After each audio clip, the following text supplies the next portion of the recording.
प्रिय आशा उषा सहयोगी पर्यवेक्षक बहनों, केंद्रीय श्रमिक संगठनों ने केंद्र सरकार के मजदूर विरोधी, कर्मचारी विरोधी नीतियों के खिलाफ 28 एवं 29 मार्च 2022 को देशव्यापी हड़ताल का नारा दिया है। आप सभी जानते हैं कि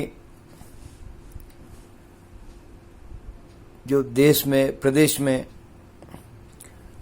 आशा उषा आशा सहयोगी पर्यवेक्षक जो काम करती है, ये एक स्थायी प्रकृति का काम है। सरकार के निर्देश में, सरकारी के योजनाओं को लागू करने के लिए सरकार के अधिकारियों के देखरेख में और काम करती है और वेतन भी सरकार की तिजोरी से प्राप्त करते हैं। लेकिन सरकार आशाओं को केवल प्रोत्साहन राशि के नाम पर अल्प वेतन देकर उनका शोषण कर रहा है।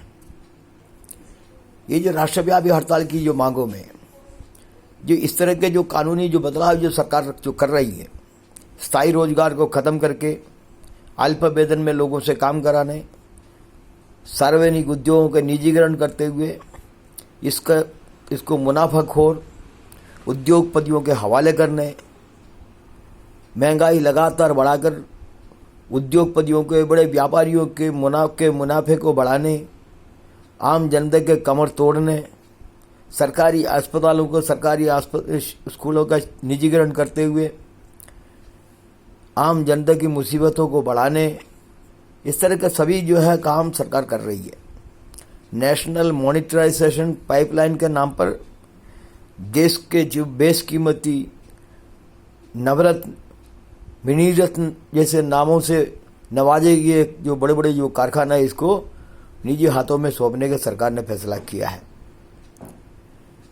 दूसरी तरफ जो श्रम कानूनों को जो है, जो इस देश के अंदर बड़ी आंदोलन के बाद जो है स्थापित किया गया था, बनवाया गया था, उन 44 श्रम कानूनों को खत्म करते हुए जो मजदूर कर्मचारियों को गुलाम बनाने जैसे स्थिति में पहुंचाने का काम ये केंद्र सरकार ने किया है। जो 4 श्रम संहिता जो बनाया गया है, उसी के लिए बनाया गया है। काम के गंडा बढ़ाने, श्रम अधिकारों से वंचित रखने का ये तमाम काम उसके माध्यम से हो रहा है। हमारे लंबे अरसे से मांगे है कि आशा को, आंगनबाड़ी को, मध्याह्न भोजन कर्मियों को किसी न किसी श्रम कानून के अंदर जो है लाया जाए, श्रम कानूनों का लाभ उनको दिया जाए, कायदे से उनको ये सब लाभ मिलना चाहिए। और सरकार वो देने के बजाय श्रम कानूनों को ही खत्म करने का काम कर रही है। इसलिए नीतिगत आधार पर भी हम सरकार के ये श्रम कानूनों को खत्म करने के बजाय हम श्रम कानूनों को और ताकतवर बनाकर आशाओं को भी, पर्यवेक्षकों को भी इसका लाभ देने की मांग कर रहे हैं। आपको मालूम है कि 1000 रुपये का जो है प्रोत्साहन राशि का, निश्चित प्रोत्साहन राशि का घोषणा वर्ष 2014 में किया था और वहाँ से करीब 5 साल के बाद उस 1000 रुपये का 2000 रुपये किया गया। और वो 1000 रुपये का 2000 रुपये करने के अभी 4 साल हो गए हैं, लेकिन इस 4 साल में कितने महंगाई बढ़ी है। उस महंगाई को झेलने के लिए आशाएं विवश है, लेकिन सरकार जो खेत मजदूरों के लिए न्यूनतम मजदूरी के साथ में महंगाई भत्ते का प्रावधान किया हुआ है, लेकिन आशा के लिए इस तरह का कोई प्रावधान नहीं है। न वो हमारा समय समय पर वेतन बढ़ाने की बात कर रही है और न हमको महंगाई भत्ता देने की बात कर रहे हैं। हमसे भरपूर काम लिया जा रहा है और इसीलिए ऐसी स्थिति में जो श्रम कानूनों का लाभ हमको दिया जाना चाहिए, इस मांग को करने के, राष्ट्रीय पैमाने पर करने का वक्त है ये। आप सभी को मालूम है कि हमारी जो प्रमुख मांग है, जो आशा एवं पर्यवेक्षक को कर्मचारी के रूप में नियमित किया जाए, यह राष्ट्रीय स्तर की मांग है। ये राष्ट्रीय स्तर के आंदोलन से जो है हासिल किया जाना है। इसलिए इस राष्ट्रव्यापी हड़ताल के माध्यम से हम केंद्र सरकार से ये मांग करेंगे कि आशा एवं परिवेशकों को कर्मचारी के रूप में नियमित किया जाए, और जब तक नियमित नहीं करते तब तक न्यूनतम वेतन दिया जाए और पेंशन सहित सभी सामाजिक सुरक्षा योजनाओं का लाभ दिया जाए। ये जो सरकार के जो रवैया है ये उचित नहीं है। वैक्सीनेशन के दौरान सभी लोगों ने देखा है कि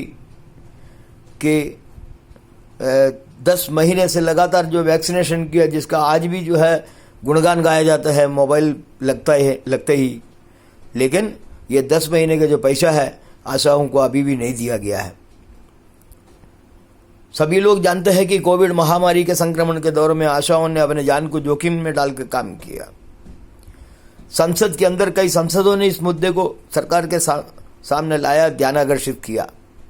उन्हें बताया गया है कि लोगों का जान बचाने वाली आशाएं अल्प और तुच्छ वेतन में काम कर रही है, उनको जीने लायक वेतन दिया जाना चाहिए, लेकिन सरकार कभी भी कोई कदम नहीं उठा रही है। इसलिए इस हड़ताल के माध्यम से हमें अपनी मांग को वजनदारी के साथ उठाना है। राज्य सरकार से भी हमारी जो है मांग है, जो 24 जून 2021 को मिशन संचालक ने जो प्रस्ताव राज्य सरकार को भेजने का निर्णय दिया था कि आशा को 10,000 रुपये एवं पर्यवेक्षक को 15,000 रुपये वेतन दिए जाने के संबंध में राज्य सरकार को प्रस्ताव भेजेंगे, ये मिशन संचालक का निर्णय था।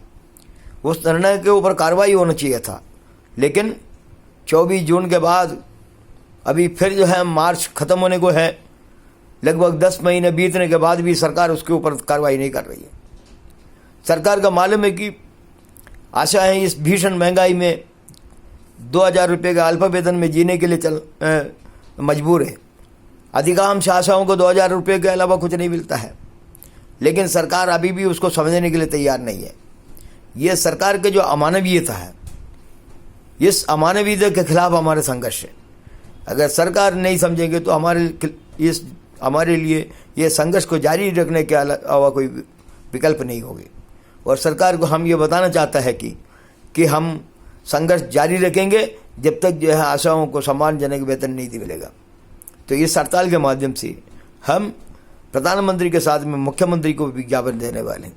इसलिए सभी साथियों से निवेदन है, अपने अपने क्षेत्र में बड़ी तादाद में इकट्ठा होकर जिला मुख्यालयों में 28 तारीख को प्रदर्शन करते हुए अपने जो मांगों को वजनदारी के साथ रखिए।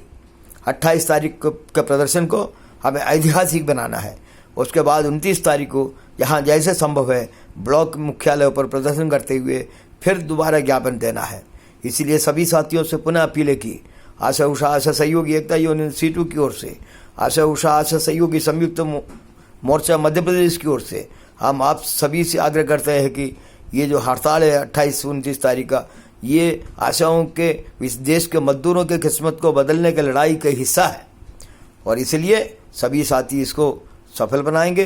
28 तारीख के प्रदर्शन को सफल बनाएंगे और मजबूती के साथ ये प्रदर्शन होगा, ज्ञापन दिया जाएगा। इस उम्मीद के साथ मैं अपनी बात को समाप्त करता हूँ। धन्यवाद।